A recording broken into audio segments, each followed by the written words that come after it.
You're listening to Not So Live from Asteroid G. I am your host, Mike Finkelstein. With me, as always, is... the co-host, Josh Schaefer. Not Esquire today? I lost my legal degree. Oh, wop wop. You and Cohen, I guess. Yep. So today we're going to be talking about Jurassic Park, which, I mean, there's only 5 of those movies, and most of them are awful. So and a book.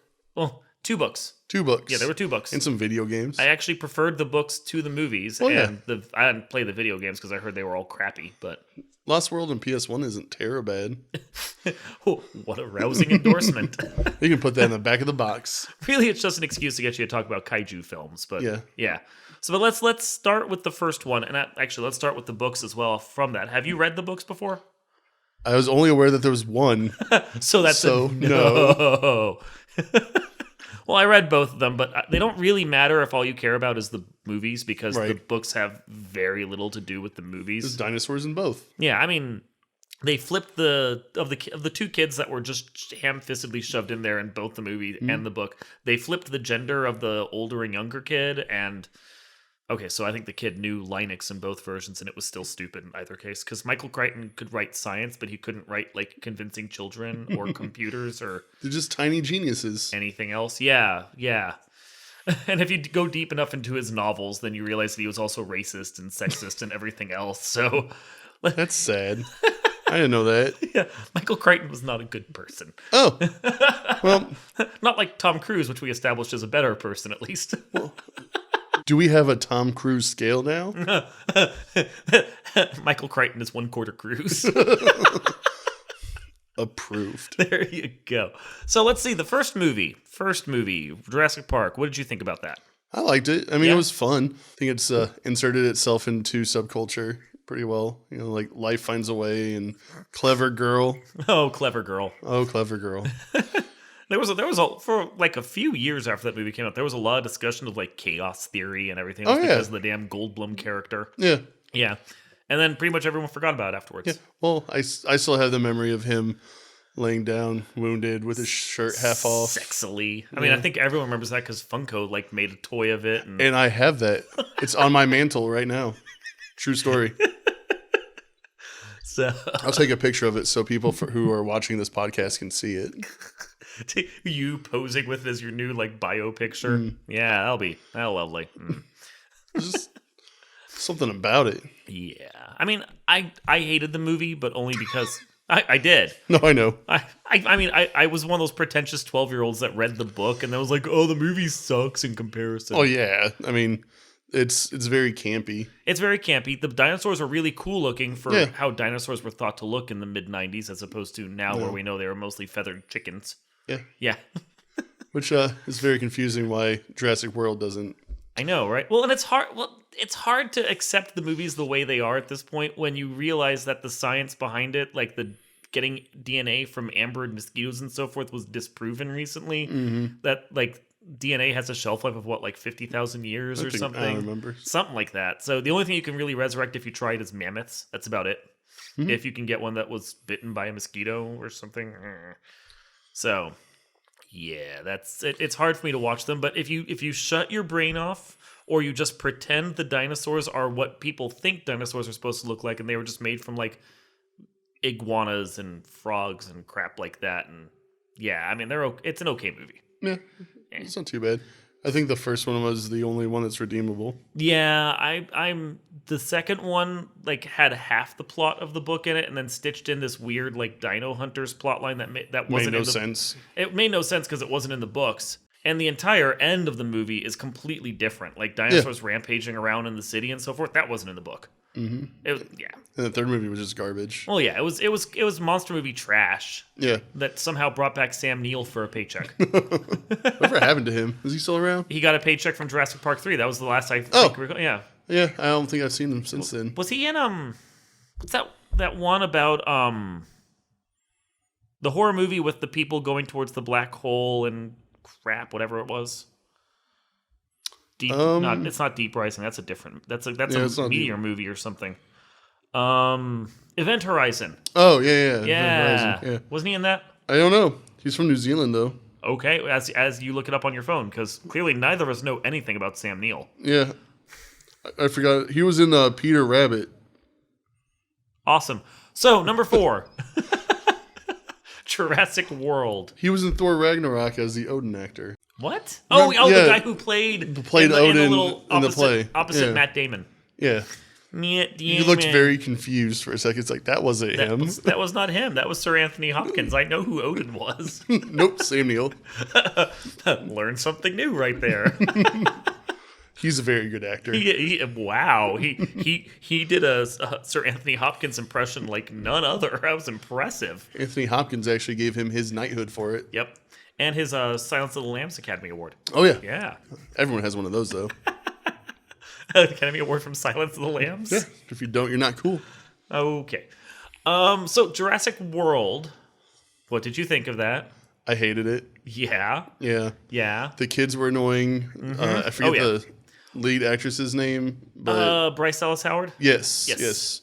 Not a big fan. Like, she's okay in other stuff. Yeah. She's fine in other stuff, but like, she's pretty and she can act, but her character did not sell me on anything. And then they stitched in Chris Pratt from like Guardians of the Galaxy without any plot line to explain why he was there. Yeah, it didn't make any sense to me. It's that whole movie. And this is the thing from the first movie all the way on through, because 2, 3, 4, and then 5 include as well. Why do they keep putting kids in these movies? Kids do not need to be in monster movies. No.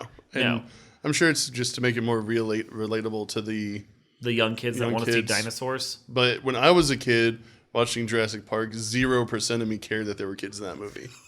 All I wanted to see was a T-Rex eat some people. Yeah, and I saw that, and then these stupid kids kept getting in the way. And I know.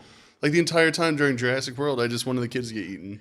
And they didn't. The kids never get eaten in these movies, even though they completely deserve it. Yeah, and they're stupid, and everyone risks their lives because the kids are stuck in the forest. Woo! And then Jimmy Kimmel shows his stupid face. Or sorry, not Jimmy Kimmel. Jimmy Fallon shows his stupid face. Jimmy Fallon was in it? Yeah, he was as Jimmy Fallon and as... Oh, right, and that weird little presentation thing that I completely forgot is in there because it was stupid. Yep. Because everything in that movie was stupid. Yep. I mean, I know my wife liked that movie, and I know like a bunch of other people liked it because it didn't make like $1.5 billion or something. Enough to make a second one. Which also sucked. Yeah. But I watched it and I'm like, this is trash. This is low grade Jurassic Park right here. I wanted to love it. I really did. I like Chris Pratt, and I haven't really seen much that he's done that was terrible. No. I mean, he was fantastic in Parks and Rec and Guardians, and that earns him a pass off from me from a lot of stuff. Yeah. And the cowboy movie with Denzel. Oh, Magnificent Seven. Which was garbage, but it was fun garbage. I liked it, though. Like, Chris Pratt did a good job. For a really underwritten movie. Yeah. Yeah. It didn't hold a light to the original. No. Or some of its terrible sequels. Someday I'm going to review those for the website. Someday.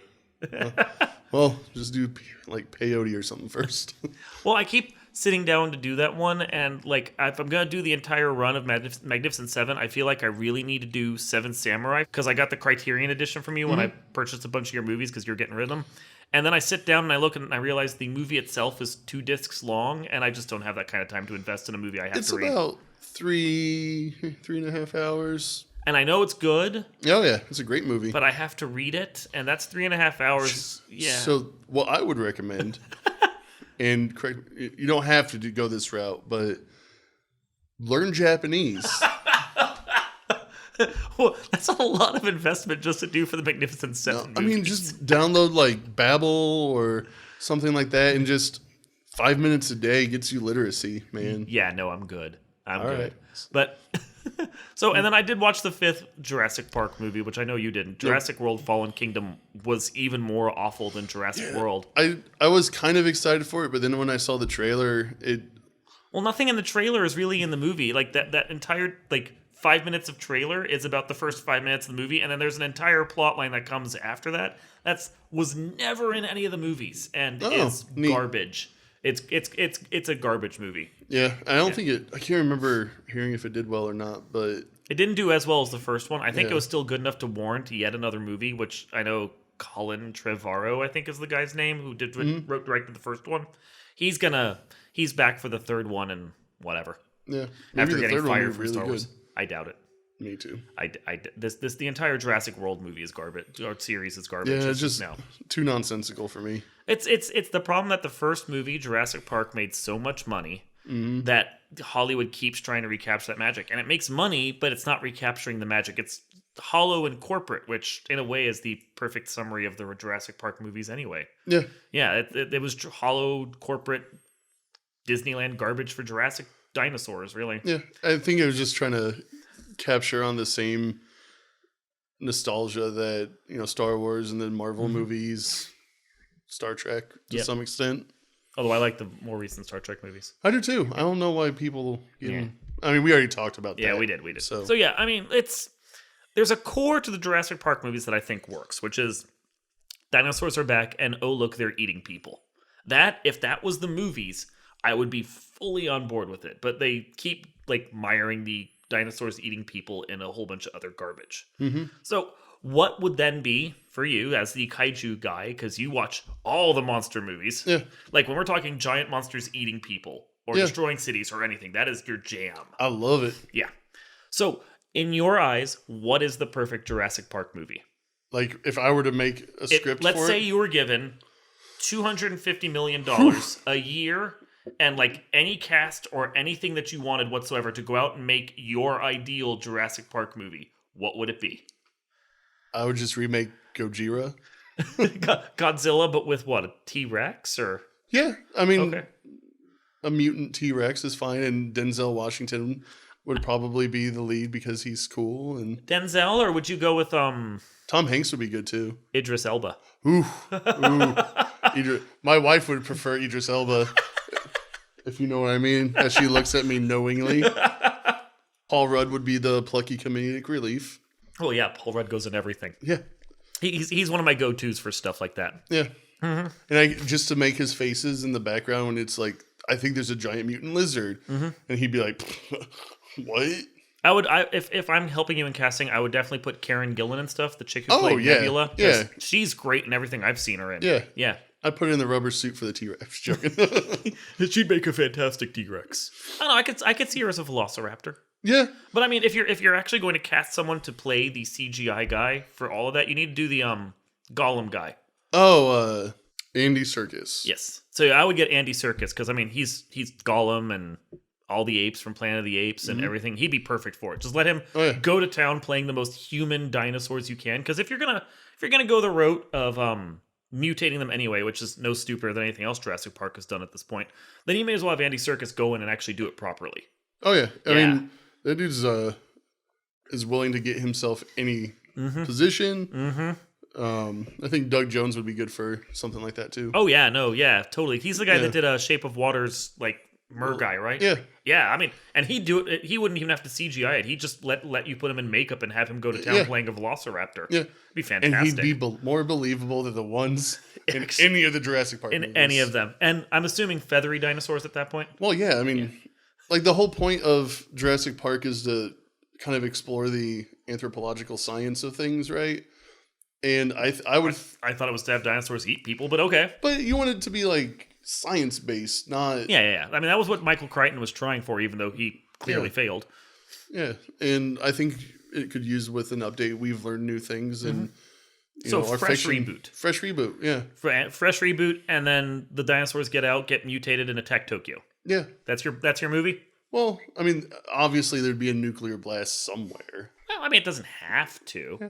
I mean, if you want to make it more relevant to today's day and age, nuclear testing in an oil field in Arizona, California, or have it be the Japanese Jurassic Park and set it during the Fukushima blast. Yeah, exactly. That writes itself right there. Yeah, current events, and because the whole point of kaiju movies where there's an underlying political message, always or environmental, like George Romero zombie films. Exactly. Yeah. So you can still have that kind of sandwiched in there while you enjoy watching people get eaten by dinosaurs. I mean, because that's all we really want. I think in the end, or stepped on. Yeah, well, yeah. It doesn't matter what you're really looking for. You want to see people get mauled by dinosaurs. Yes. And maybe have the dinosaurs fight each other. Yeah. And then get the iconic shot of the T-Rex at the end.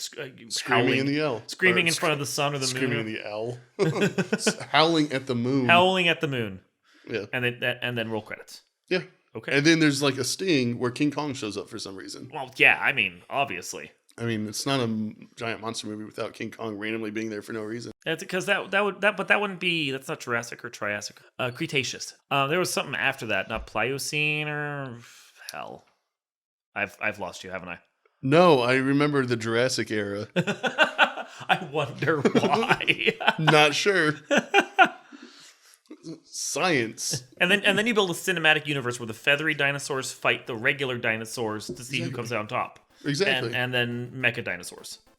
Well, yeah, that comes in the 70s. 2070s. The entire Toho series of Jurassic Park movies. I would watch them, but... And then the Power Rangers show up. Well, yeah, that's in the 2090s. So we've established our entire run. I think we've created the perfect kaiju movies now. And we just reanimate Paul Rudd and Idris Elba forever, and... I mean, they're pretty much doing that for like Marvel movies at this point anyway, so... So, and Kieran Gilliam. Karen Gillan? Gillan. Yeah. I was thinking Terry Gilliam. I do the same thing. Yeah. Yeah. He can direct it. I'll throw him a bone. There you go. So we're done? Did we run out of stuff? Yeah. Okay. This was Not So Live from Asteroid G. I was Mike Finkelstein. With me was... Josh Schaefer. And we will see you next time.